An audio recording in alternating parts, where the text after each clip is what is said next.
Hi ඉතින් ඔයාලට කොහොමද? අද මම සම්මෝලයක් හැදුවා. ඉතින් මං හිතුවා ඒක ඔයාලටත් මේ විදිහට වීඩියෝ එකකින් ගේන්න කියලා.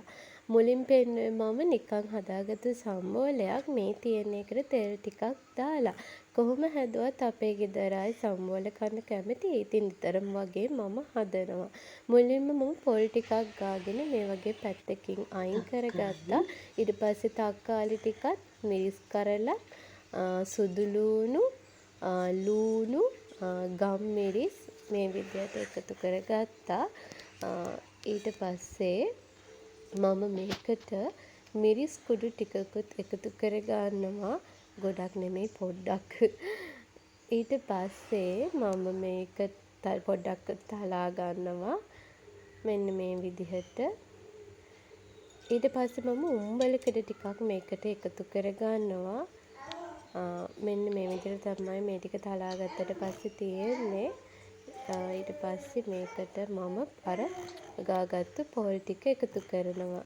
මට කියන්න බැරි වුණානේ මම මේකට ලුණු ටිකක් එකතු කරලා තියෙන්නේ. ඔන්න මම දැන් සම්මෝලේ හදලා ඉවරයි. මම මේ ටික දැන් අයින් කරගන්නවා. ඉතින් මේ විදිහට දැන් ඕනම කෙනෙක්ට මේක කෑමට එකතු කරගන්න පුළුවන්. එහෙම නැත්තම් මම නම් මේකට තෙල් ටිකක් දානවා. මොකද මේක ටිකක් වෙලා මට තියාගන්න ඕනේ හින්දා. පේනවනේ මං හදපු සම්බෝලේ. ඊට පස්සේ මම තාච්චියක් ලිපේ තියාගෙන ඒක රත් වුණාම පොල් තෙල් ටිකක් දාලා මුලින්ම මේකට කරපිංච ටිකක් දාගන්නවා. ඊට පස්සේ මම අර අයින් කරපු පොල් සම්මෝලේ මේකට එකතු කරගන්නවා.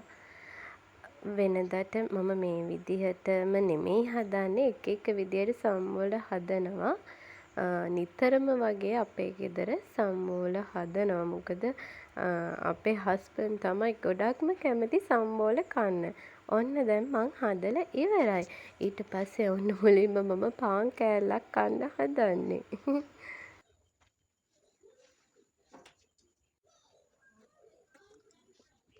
මේ විදිහටත් පොල් සම්බෝල දාලා මම පාන් කනවා නිතරම.